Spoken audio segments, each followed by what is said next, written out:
আসসালামু আলাইকুম। প্রিয় দর্শক, অন্য মঞ্চের আলাপচারিতায় আপনাদের সকলকে আমন্ত্রণ জানাচ্ছি। প্রিয় বন্ধুরা, প্রীতি, সালাম এবং শুভেচ্ছা নেবেন। ব্যাপারটা হয়তো কাকতালীয়। এই যে তিনি গতকাল মনোনয়নপত্র জমা দেওয়ার জন্য যে টিপ সইটি দিয়েছিলেন, সেটি নিয়ে আমার কিছু প্রশ্ন ছিল।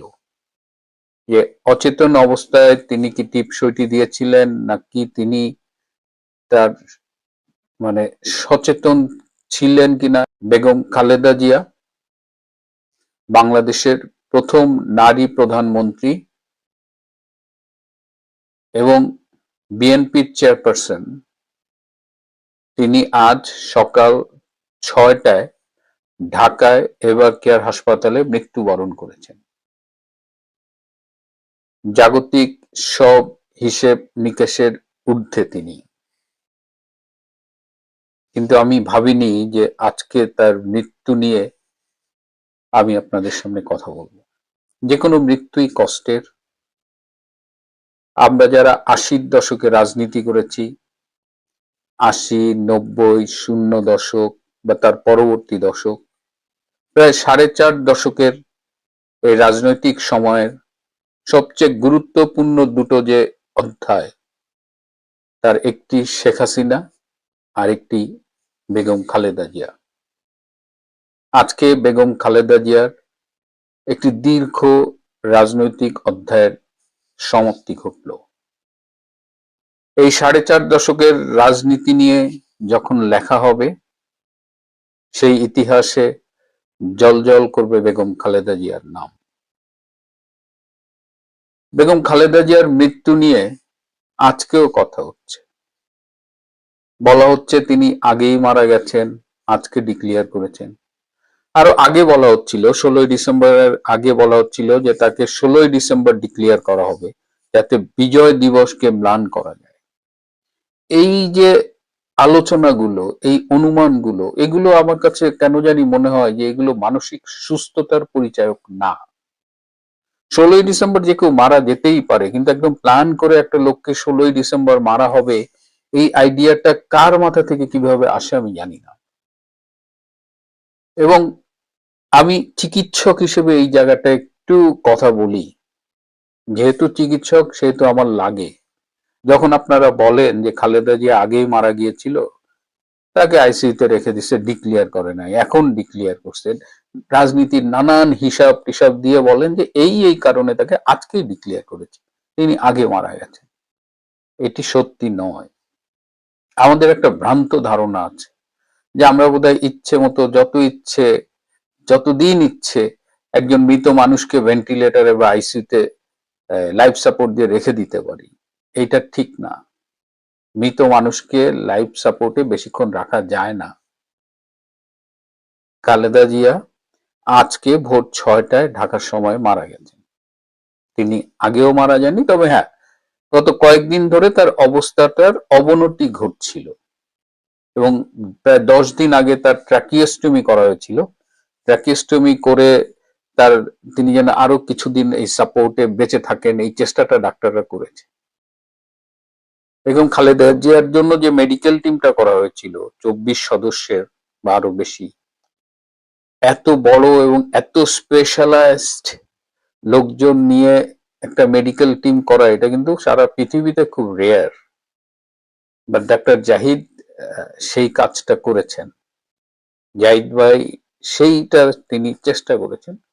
But to be honest, madam জিয়ার অবস্থা আসলেই খুব খারাপ ছিল এবং তিনি আজকে ভোরে মারা গেছেন।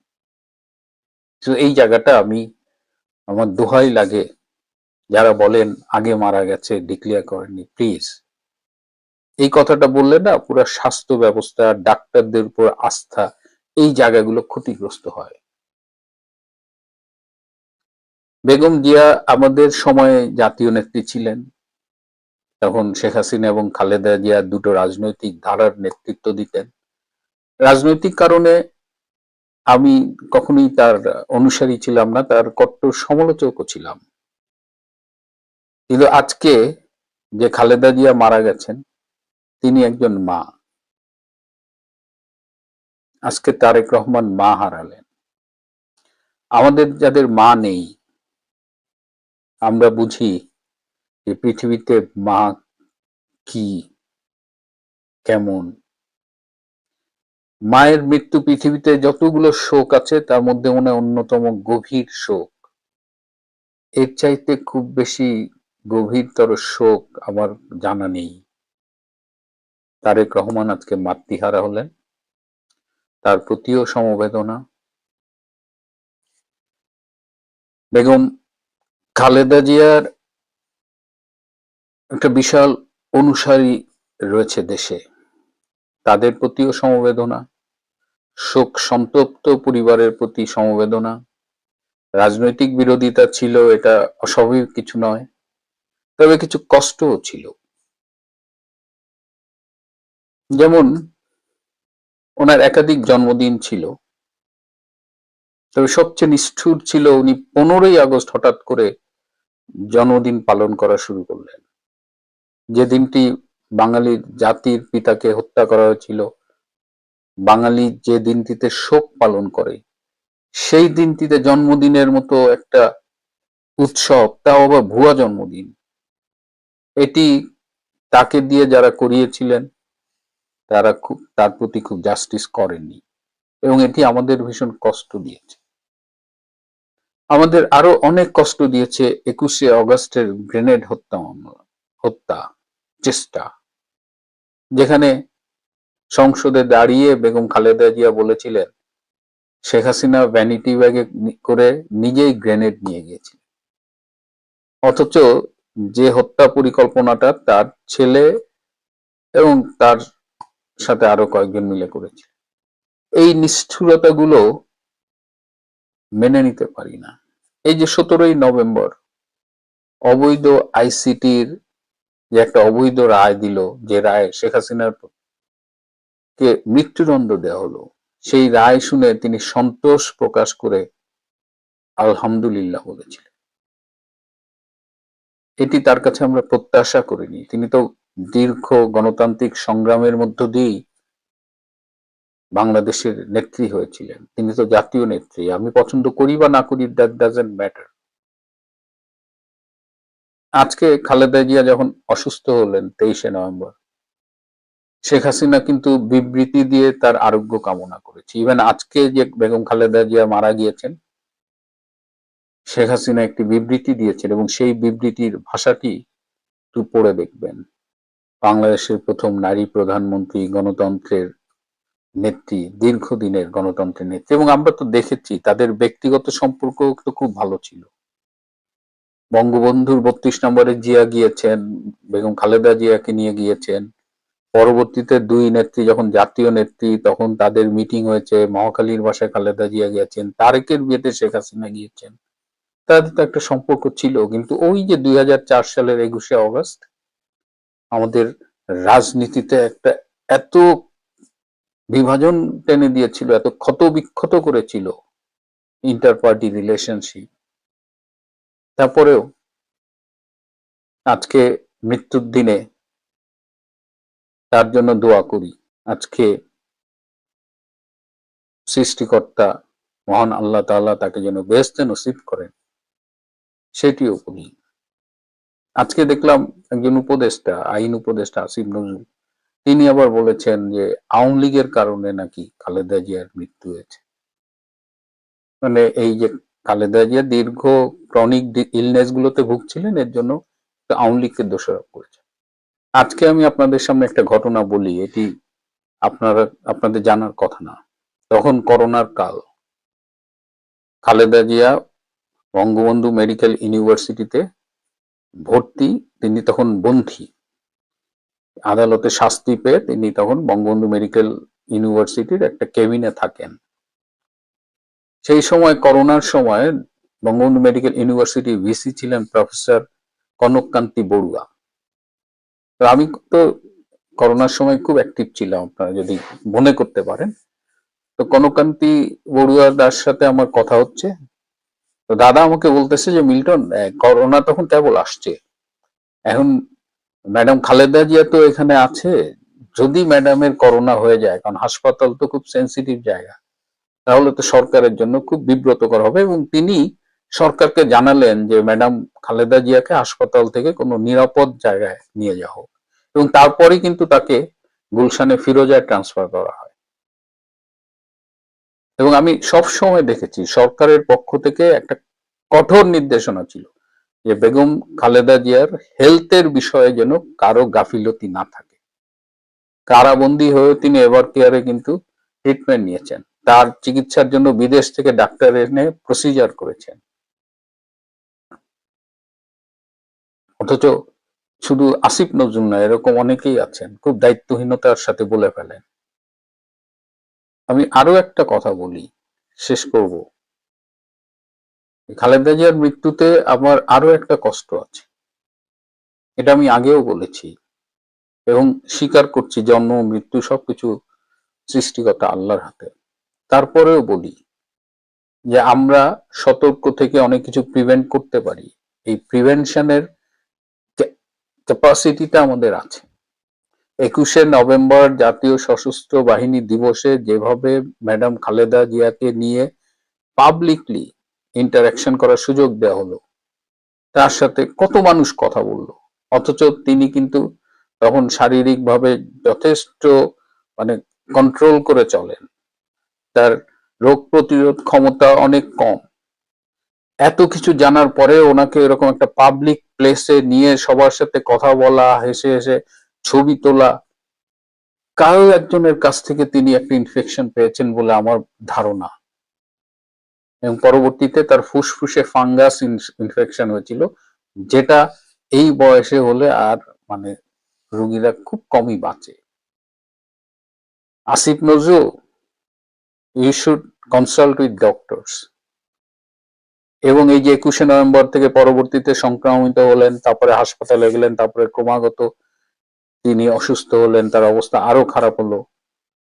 এবং এভার কেয়ার হাসপাতালের একদম ফার্স্ট হ্যান্ড ইনফরমেশন আমি পেতাম, যে কারণে যতবার আপনারা বলেছেন উনি মারা গেছেন, আমি বলেছি না, মরে। কিন্তু আজকে যখন ডাক্তাররা বলেছেন তিনি আজকেই মারা গেছেন। যাই হোক, আজকের এই মৃত্যুর দিনে আবারও শোক প্রকাশ করছি ম্যাডামের ছেলের প্রতি।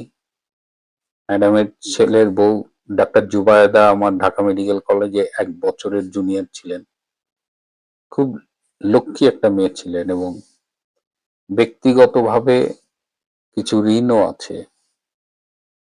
তো সবার প্রতি সমবেদনা। ইন্না লিল্লাহি ও ইন্না ইলাইহি রাজিউন। দেখেন, এখানে দোষ তো তৃণমূল নেতা কর্মীদের দোষ দিবেন কি? তৃণমূল কর্মীরা গত 17 বছরে কি পাইছে? তৃণমূল কর্মীরা গত 17 বছরে 4টা জিনিস পাইছে। সেটা কি কি জানেন? এক, সর্বপ্রথম যে আমি ছাত্রলীগ করি, আওয়ামী লীগ করি, যুবলীগ করি, এই কথা বইলা তারা হয়তো একটু কলার লড়াইয়া রাস্তায় হাঁটছে, এইরকম এইভাবে প্রথম। দ্বিতীয় পাইছে, ওনারা কোনো একটা চায়ের দোকানে যায় বসছে, অমুক ভাই, ওই মাসুদ ভাই এসেছেন যুবলীগ, রফিক ভাই এসেছেন আওয়ামী লীগ, ওই রাশেদ ভাই এসেছেন আওয়ামী লীগ, সালাম আলাইকুম ভাই আসেন, চেয়ার টেবিল ছেড়ে দিছে, পোলাপায় বসছেন, চা খাইছেন, বিল দিছেন বা কখনো বাকি রাখছেন। এগুলো দুইটা। তৃতীয়, ভাইয়েরা ডাকছে, ভাইদের নাম দিয়া বড় বড় পোস্টার করে ওনারা লাগাইছেন বিভিন্ন জায়গায়, আমার ভাই, তোমার ভাই, অমুক ভাই, অমুক ভাই, সহমত লীগ। 3 নাম্বার। আর 4 নাম্বার, ওনারা শান্তিতে ঘুমাইছেন, খাইছেন দাইছেন ঘুমাইছেন, কোনো অশান্তি ছিল না, সবাই লগে ব্যবসা বাণিজ্য করছেন। এই হচ্ছে যে আমাকে তৃণমূল কর্মী। আর নেতা, আপনি নেতা ওয়ার্ডের নেতা কোন আর সেন্ট্রাল লিডার কোন, সব তো বাকছে। একজন লোক দাঁড়াইলো না কেন? এখন অনেক নেতাই বলে যে ভাই আমরা তো আসছি, আমাদেরকে তো মেরে ফেলতো, এখন আমরা কথা বললে আমাদের ফ্যামিলিকে মেরে ফেলবে। তো ভাই আপনাদের ফ্যামিলি আছে, আমাদের নাই, আমরা এতিমখানা থেকে উঠেছি সব পোলা পাই। তাহলে আপনার নেতাদেরই আছে, আপনাগুলোকে তো ফোন দিয়েও আপনাদের পাওয়া যাইতো না। 3 মাস চেষ্টা করলে একবার পাওয়া যেত আপনাকে নেতা করে, পাওয়া তো যায় না। তো দোষ কার? দোষ তো পুরো নেতা করে। নেতারা প্রতিটা ওয়ার্ডে, এক একটা ওয়ার্ডও 4টা-5টা গ্রুপ করে রাখছে নেতারা, অমুক ভাই তমুক ভাই, অমুক লীগ তমুক লীগ কইরা। সুতরাং আওয়ামী লীগ এগুলা যতক্ষণ বন্ধ করবে না ততক্ষণ পর্যন্ত ঘুরে রাশেদ দাঁড়ানোর হায়দার ভাই, সাহস নাই। আপনার কাছে কি এটা মনে হয় যে আওয়ামী লীগ নেতাদের সাথে তাদের কর্মীদের কোনো যোগাযোগ আছে, এরকম আপনার মনে হয়? আছে আছে আছে, সেটা হচ্ছে মুষ্টিমেয় 2-4-5 জন করে যোগাযোগ আছে। ওই যে যারা এখনো ভাইদের প্রতি অবিডেন্ট, তাদের ওই সাথে ভাই লীগ, যোগাযোগ আছে। ওই ভাই লীগের নেতা ওই ভাই ভাই লীগ, ওই লীগের সহমত ভাই কর্মীদের লীগ, সাথে হ্যাঁ যোগাযোগ রাখতেছে নাকি? ওই সেইটাই, হ্যাঁ। এখনো নেতারা চায় যে ওনাদের প্রচার আগে হইতে হবে, আগে ওনাদের প্রচার হইতে হবে। ওনারা কোনো একটা টক শোতে আসতে আমরা যদি বলি সাসপেন্স, আপনি আসবেন কি আসবেন না সেটাও আমরা বলি না, আমরা জরুরি করব না ভাই, আগে পোস্টার করে দেন, মানে আমি নেতা, আমার পোস্টার করে দিবেন না আপনি। এখনো আত্মপ্রচারে ওনারা ব্যস্ত। তো এই হচ্ছে যে আমাদের নেতাদের অবস্থা। ওরা এখন যেই আন্দোলনটা করতেছে এইটাকে আসলে ওরা এই যে আপনার গণজাগরণ মঞ্চের যে আন্দোলন ছিল, ওরা ওইটাকে ওইভাবে নিতে চাচ্ছে। কিন্তু দুর্ভাগ্য হচ্ছে যে গণজাগরণ মঞ্চের যেই সিমটমটা হয়েছিল সেই ধরনের সিমটম বা তার চেয়ে বেশি সিমটম করতে পারত যদি এই এনসিপি বা এগুলো যে জামাত এতদিন ধরে বলতেছিলাম, আমরা বলছিলাম কিন্তু কেউ বিশ্বাস করেনি। এখন মানুষ যখন দেখতেছে এদের অবস্থা এই, পদত্যাগ, জামাতের সাথে ঐক্য, ওই সেই, এখন এরা বুঝে গেছে যে না, এখানে তো আসলে মৌলবাদীদের উস্পালন, এইটা বুঝে গেছে পাবলিক, যার কারণে জনসম্পৃক্ততা হারাচ্ছে। না হলে আজকে 5 দিন ধরে তারা এত চেষ্টা করেও পারতেছে না। এখন এই নির্বাচনের ঠেকানোর জন্য ওরা চাইছিল এটা, কিন্তু এটা করতে পারবে। দেখেন আপনার, আমরা এর আগে বলছিলাম যে হাদি হত্যা, যে হাদির যেদিন জানাজা সেই দিনই ওইখানে হবে কি যে বিপ্লবী সরকার, সেটাও তারা পারে বিপ্লবী নাই। সরকার একটা সিগন্যাল পাওয়া গিয়েছিল হ্যাঁ, কিন্তু তখন। তারা পারে নাই, কারণ হচ্ছে মাহমুদুর রহমানের কেউ রাষ্ট্রপতি হিসেবে মানতে পারে নাই। জামাত বলছে তোমরা করো, তোমরা সফল হইলে আমরা আছি পিছনে, আমাদের সব থাকবে। সেম একই ভাবে জামাত কিন্তু পাঠাইছিল, সংসদ ভবনে আক্রমণও করাইছিল, কিন্তু আসলে ওই যে কোয়ালিশন নাই, যার কারণে হয় নাই। সেটা থেকে এখন চাইছিল যে নির্বাচন না হোক, এগুলা কইরা হাদি হত্যার এক হাদির হাজার হাজার হাদি প্রতিদিন মরতেছে। হাদি কি, হাদি কি কোনো আসছে নাকি আপনার এই এই কি বলে লেনিন, হাদি ফিদেল কাস, হাদি শেখ মুজিব, হাদি জিয়াউর রহমান? সুতরাং ওদের এই আন্দোলন ফ্লপ, কারণ পাবলিক বুঝা গেছে যে ওরা সব সিটার। শুনেন, এই যে আমার এই পোশাকটা দেখতেছেন না, এই গেরুয়া পোশাক পরার কারণে চরমনাইপি জামাতের নেতাকর্মী, হেফাজতে পাকিস্তানের নেতাকর্মী, মানে যারা হেফাজতে ইসলাম, কত গালাগালি যে করলো। আমি নাকি কি উত্তরপ্রদেশের যোগীর লোক, নরেন্দ্র মোদীর লোক, বজরং দলের লোক, বিজেপির লোক এই পোশাক দেখে বলছে, দেখতেছেন না? বলছে যে এটা গেরুয়া রং, এই রং যে গেরুয়া বলে আমি ওটা জানতাম না, ঠিক আছে? এটা গেরুয়া, গেরুয়া রং পরলেই নাকি সেটা হিন্দুদের, হিন্দু দালাল, ভারতের দালাল, ইত্যাদি ইত্যাদি। এখন কথা বলি, এই যে আজকে আপনাদের মানে জামাতিদের, হেফাজতিদের, চরমনাই পীরেদের, সিংহবামদের যে পিরানে পীর দস্তগীর, নয়া ডিজিটাল নবী, নয়া লুমাউন, যাহাকে বলে মালবান, প্যানিক ভট্ট যে এই পোশাক পরে আছে, ওরা তো কেউ বললেন না বিজেপির দালাল, বজরঙ্গের দালাল, যোগীর দালাল? হ্যাঁ, বললেন না কেন? ও, আপনাদের ডিজিটাল পীর এই পোশাক পরলে, ডিজিটাল পীর পেনাকি ভট্ট এই রঙের পোশাক পরলে সেটা হলো আরাম, আর আমি বললে হারাম, তাই না? আমার ইদানিং দেখলাম ওই দাড়িয়ালা টুপিওয়ালা রাজাঘার আলবদতে ঢেলাইছে দেখে, জুতা মারছে দেখে অনেকেই দেখিছে খুব মানে বিরাট গুসা হয়েছে। এমনকি 2-4টা ইউনিভার্সিটি শিক্ষক দেখে গুসা হয়েছে। 2-4 জন আমার মতো এরকম দাড়ি ছাড়া লোক দেখি গুসা, যারা পায়জামা পাঞ্জাবি পরে না তারাও দেখি গুসা। দাড়িয়ালা টুপিওয়ালা রে জুতা মার লোকে রাজাঘার আলবদত। বাংলাদেশের কোন মৌলবী রাজাঘাট ছিল না? হ্যাঁ, আবার কেউ লেখে বাংলাদেশের মাদ্রাসা হুজুররা কি কোনো মুক্তিযুদ্ধ পক্ষে ছিল? না, একটাও ছিল না। আপনি দেখেন, আপনি বলেন হাটাজারি মাদ্রাসার কোন কোন সুধীর ভাই মৌলবী মুক্তিযুদ্ধের পক্ষে ছিল? সরসিনার কোন সুধীর ভাই ছিল? সরমনের বাপ মুক্তিযুদ্ধের পক্ষে ছিল? হ্যাঁ, বলেন বলেন, ছিল? যে সরমনা এখন ফাল মারে, দাড়ি টুপি আলারে যে মাদ্রাসায় যে বলৎকার করে, ওগুলি কি দাড়ি টুপি ছাড়ালো? দাড়ি টুপি আল্লাহ ফেরেস্তা? তাহলে ওই যে আবু জাহালের তো দাড়ি ছিল, আবু জাহালেরও তো দাঁড়িয়ে ছিল, আবুল আহাবেরও তো দাঁড়িয়ে ছিল, ফেরাউনেরও দাঁড়িয়ে ছিল। দাড়ি তো হিন্দুদেরও আছে, দাড়ি তো কার্ল মার্কসেরও আছে। দাড়িতে ঢিল মারলে কার্ল মার্কস যারা যারা মার্ক্সবাদী তাদের শরীরে লাগে না, দাড়িতে ঢেল মারলে যারা রবীন্দ্র ভক্ত তাদের শরীরে লাগে না, দাড়িতে ঢেল মারলে শিখদের গায়ে লাগে না। দাড়িওয়ালা ছবি অকাম করবেন, ঢেল মারলে শিখদের গায়ে লাগে না, আপনাদের লাগে। ডাল মে গুস্ত কালা হয়।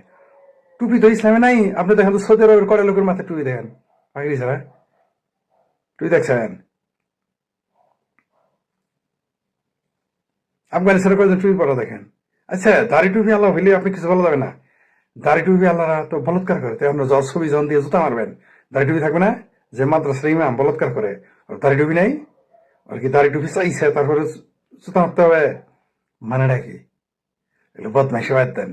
ধর্মকে আপনার সুবিধা মতো ইলাস্টিকের মতো ব্যবহার করবেন, ধর্মকে কখনো কন্ডমের মতো ইউজ করবেন, আর পাবলিক মেনে নিবে এত আশা করেন কেন? হ্যাঁ, আপনি একবার বলবেন যে আপনি সেল চালায় বেচতে নিয়ে যাবেন, আপনার মার্কায় ভোট দিলে, অন্য মার্কায় ভোট দিলে হারাম, তো আপনি সমালোচনা করবে না?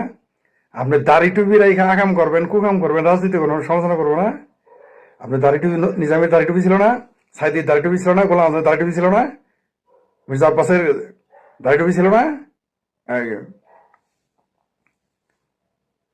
না, মির্জা আব্বাস নাকি কি যে আব্বাস যেন নাম ভুলে গেছি, আব্বাস আলী খান দাড়ি ছিল না? ও, দাড়ি রেখে যখন ও কাম করছিলেন তখন দাড়ির কথা মনে ছিল না? তখন দাড়ি ঢাইকা করতেন, তাহলে মানুষ চিন্তা না আপনারে সরম করে না? এই পোশাক দেখলে মনে হয় বিজেপির লোক না? পোশাক দেখলে মনে হয়।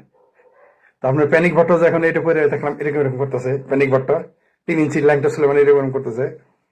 হুম, ও, এখন এটা এখন এটা এখন এটা যোগীর পোশাক না, এখন এটা নরেন্দ্র মোদীর পোশাক না, এখন এটা বজরং দলের পোশাক না। আমি বলি সেটা বজরং দলের হয়ে যায় না? আর যে সমস্ত রাজাকারের বাচ্চারা মনে করতেছে না আপনাদের রাজাকারী, দাড়ি টুপির দোহাই দিয়ে ঢাকে রাখবেন, পাবলিক এত বোধায়। পৃথিবীর একটা মুসলিম দেশের নাম বলেন। বাংলাদেশ সৃষ্টির আগে 56টা মুসলিম কান্ট্রি, তার মধ্যে একটা পাকিস্তান সরাসরি আমাদের সাথে ফাইট করছে। তাহলে রইল বাকি কত? 55। একটা মুসলিম কান্ট্রি বলেন আমাদের পক্ষে ছিল। বাংলাদেশের একটা মাদ্রাসা বলেন, যে মাদ্রাসায় বাংলাদেশের পতাকা একত্র চলেছিল। একটা মাদ্রাসা বলেন যারা বাংলাদেশের মুক্তির পক্ষে ছিল। সাহা মারেন না, বদমাইশি করার জায়গা পান না। আওয়ামী লীগ ছাড় দিছে দেখে, বিএনপি ছাড় দিছে দেখে বহুত কথা বলছেন আপনারা। এটা মনে করেন না যে আপনারা লাথি উষ্টা খান না, দাড়ি টুপি আছে দেবে। আপনারা কখনো বিএনপি করেন, কখনো আওয়ামী লীগের, ছাত্রলীগের লুঙ্গির তলে ঢুকেন বলে আপনাদের লাথি উষ্টা দিতে মানুষ ভয় পায়। যেদিন সত্যি সত্যি আওয়ামী লীগ এবং বিএনপি আপনাদের তালাক দিবেন, এই যে মৌলবীরা, পাবলিক উষ্টায় বঙ্গোপসাগরে বাড়াবো। আবার বলবেন রাজাকারী, ওই জুতা, ওই দাড়ি টুপি আলার জুতা মারে ছবিতে, জিন্দা মৌলবীদের গালে জুতা মারবে মানুষ। বলৎকার করবেন লাখ লাখ, দাড়ি টুপি আল্লাহ এলে আপনার মাফ না? বেশ তো তোমার মা বাবা, তোমার বাপ তো তোর কলা করে না? বেশ তো কলা করা। পোশাক দেখলেই সব হয়ে যায় না? পোশাক পরলেই। আফগানিস্তানে যারা আকাম কুকুম করে, আফগানিস্তান হলো পৃথিবীর সবচেয়ে বেশি বাচ্চাবাজি করে, সবটি তো একেবারে সবগুলো একেবারে মর্দে মুজাহিদ। পাকিস্তানের সবচেয়ে বেশি পোলাফান ধরে বাচ্চাবাজি করে, পুটকি মারে ধরে। আর বাংলাদেশে তো কথা আলাপই নেই, লাখ লাখ লাখ লাখ বাচ্চারা প্রতিদিন মাদ্রাসায় বলৎকার করতেছে। আসলে বাপ মা ওইগুলোই দেশের। পোলাফান্ডে মাদ্রাসা হুজুরা পুটকি মারে, ক্যান্সার বানায়, তারপরে ফেলা মাদ্রাসায় দেয়। চালা পোলার গোয়া ঠিক থাকেন না তাই। পোলার গোয়াতে ক্যান্সার হোক, পোলার গোয়াতে মৌলবী সাহেবের ডান্ডা যাক, রক্তপাত হোক, মরুক, তা থেকে বাপ মতো বেঁচতে গেল। দাড়ি টুপির আসনে বেটা, তোরা জনকাম করস, তোরা কাম করস বলেই তো আমরা বলি। এখন করিস না, তোরা ভালো কাজ কর, দেখ আমরা দাড়ি টুপি আলারে পক্ষে বলি কিনা। তোরা তো একটা ভালো কাজ করিস না। দাড়ি টুপি আলার একটা ভালো কাজ আমরা দেখান, একটা ভালো কাজ দেখান। দাড়ি টুপি আলা করে একটা ভালো কাজ দেখাইতে পারবেন আপনি? ওরা কবে কার জন্য খাদ্য নিয়ে গেছে? ওরা কবে মাগনা চিকিৎসা করাইছে? কবে কবে? বরং ভারতের এরকম গেরুয়া পোশাক আলারা মাগনা চিকিৎসা করায়। বাংলাদেশে হাজার হাজার মানুষ, মুসলমানরা যায় বিনা চিকিৎসা, বিনা টাকায় চিকিৎসা করে আসে। আর এরাই খারাপ আর তোরা ভালা। ভারতের কয়টা সাধু মাদ্রাসার, তার সাধু তার হিন্দু বাচ্চাদের বলাৎকার করছে, কয়টা রিপোর্ট আছে? আর বাংলাদেশে আপনারা সাইফুল বাতেন টিটু আর মুফতি মাসুদের লেখাগুলো পড়লেন। আরো 2-4 জন আছে, দেখবেন প্রতিদিন বাংলাদেশে লক্ষ লক্ষ শিশু বলাৎকার হইতেছে। তো দাড়ি টুপি আলাদা তোমরা বলাৎকার করে বলা যাবে না। এখন আমি মুছ রাখছি দেখে কোনো মুসারও যদি ডাকাইতে আসে, ধর্ষক আসে, তারে জুতা মারে, তাই জন্য আমি বলবো এই এক মুসাল্লা মানে সব মুসাল্লার বেজ্জিত হয়ে গেছে না, কেন তা বলবো আমি? তার মানে তাদের এই দাড়ি টুপি নিজেদের স্বার্থে তারা ব্যবহার করতেছে, নিজেদের ঢাল হিসাবে ব্যবহার করছে। পাবলিকা তো দায় আমাদের বাউসি বাজারে, বাউসি সরিষাবাড়ি উপজেলার বর্তমান উপজেলা, তখন জামালপুর মহকুমা, বাউসি ব্রিজ সরিষাবাড়ি, বাউসি বাজার রেলের ব্রিজের ওই পুলের নিচে যেদিন সরিষাবাড়ি স্বাধীন হয় সেদিন সেখানে ব্যাংকারে নারী পাওয়া গেছে। তো এটা শুনতে খুব খারাপ লাগে না? শুনতে খারাপ লাগে, কষ্ট দিছে কারা? এই রাজাকারের বাচ্চারা। খুব খারাপ লাগে না? আমি বললাম তো যে বিএনপি আর আওয়ামী লীগের ছত্র ছায়া বলে এরা বাঁচতে পারছে, নাহলে বাংলাদেশের জনগণ তারা মাফ করতো না, কোনোদিনই মৌলবীদের মাফ করো না।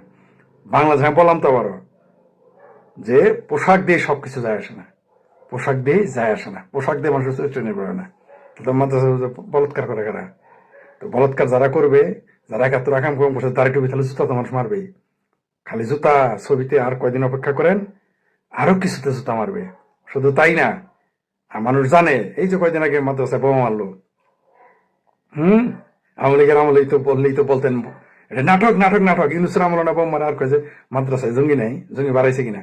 মাদ্রাসায় শুধু বলৎকার করে না, সেখানে জঙ্গিবাদের মাদ্রাসা হচ্ছে ক্যান্সার পৃথিবীর জন্য, শুধু মুসলমানদের জন্য বিপজ্জনক না, যেখানে জঙ্গিবাদের ট্রেনিং দেওয়া হয়। প্রমাণ পেয়ে গেছে ইউনুস আমলে করছে, ইউনুসের আমলে।